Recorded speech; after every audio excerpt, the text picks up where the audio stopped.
Salut Bissam, nous voilà au cœur de New York, dans un parc emblématique, Bryant Park, et derrière moi, l'imposante New York Public Library.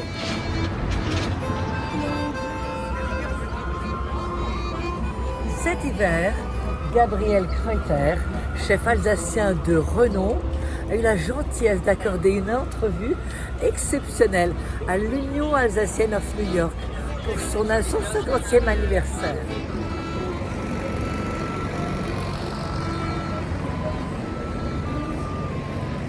Il nous a accueillis dans son magnifique restaurant, 2 étoiles au guide Michelin, et voilà un aperçu de notre rencontre.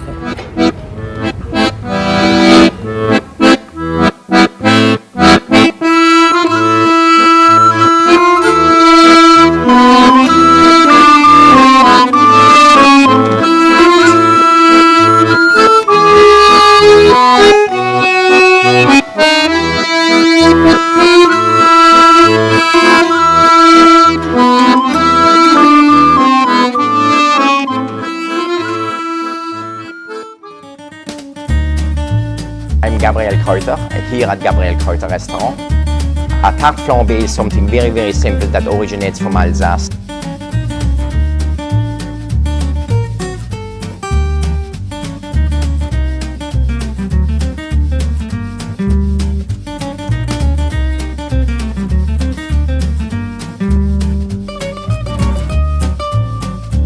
When I put one of those in the oven and I see how suddenly it starts cooking and the bubbles and the cheese are happening, it's like wow, and then the smell starts to come together when the whole thing cooks together.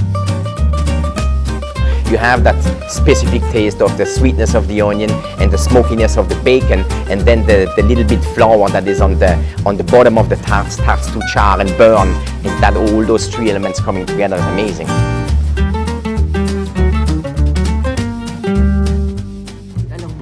Bonjour Gabriel, j'aimerais savoir d'où vous êtes en Alsace, parce que moi aussi je suis alsacienne, voilà.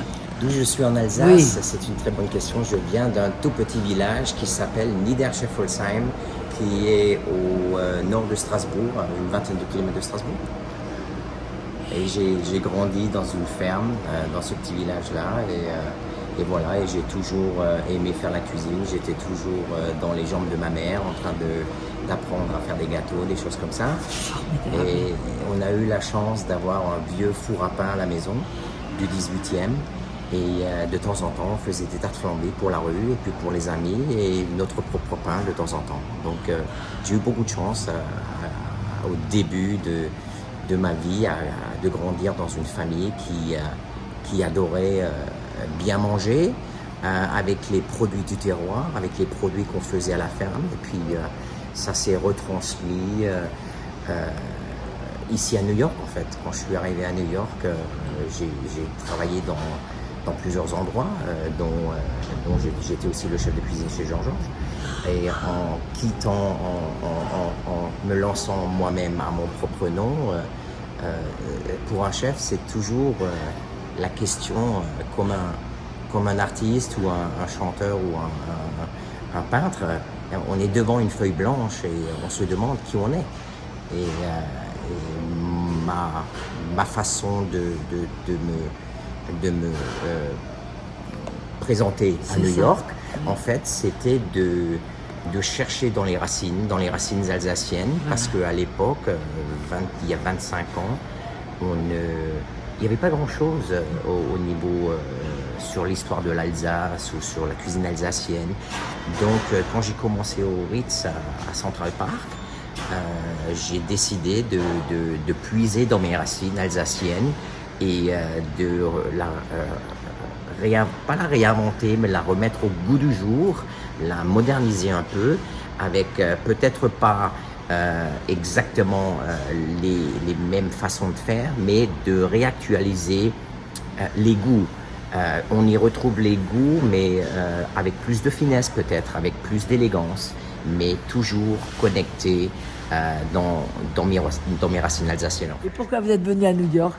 Pourquoi New York? Bonne question. Pourquoi je suis venu à New York? Ça, c'est une question très intéressante et très facile pour moi.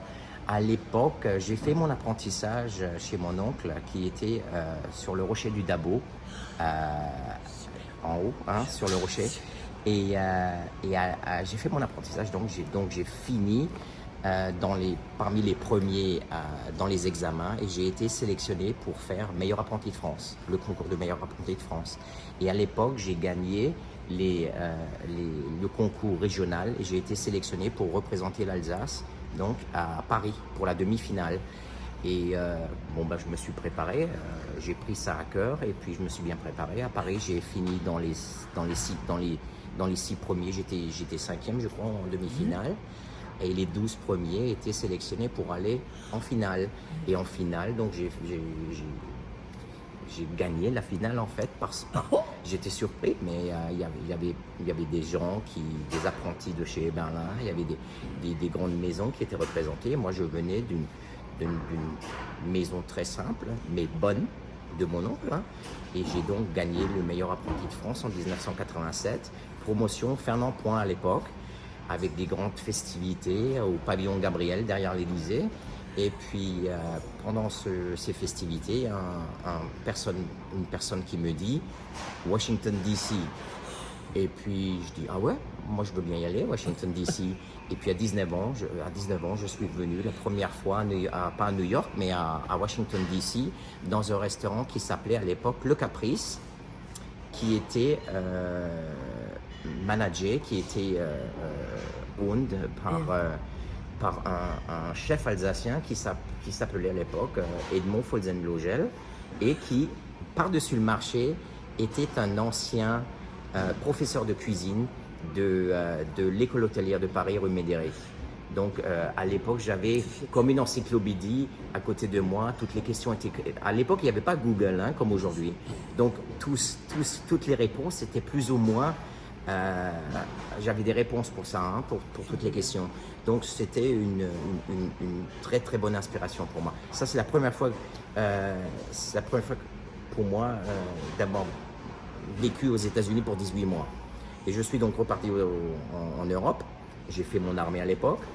Et en 1997, j'étais seconde cuisine en Suisse à l'Ermitage Ravet. Et je me suis dit tiens. Moi, j'aimerais bien encore faire un bon voyage avant de vraiment m'établir quelque part.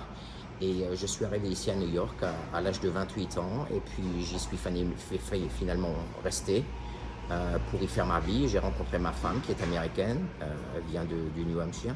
Donc en fin de compte, l'Amérique m'a toujours attiré. La culture américaine m'a toujours attiré, ça m'a toujours parlé. Et en tant qu'Européens, je crois qu'on rêve toujours de l'opportunité américaine. On nous dit tout est possible. Et c'est vrai que tout est possible, mais ce n'est pas facile. C'est un pays où il faut y mettre du sien pour y arriver. Mais si on veut bien, on peut y arriver. Merci Gabriel Kreuter pour ce fabuleux moment avec nous.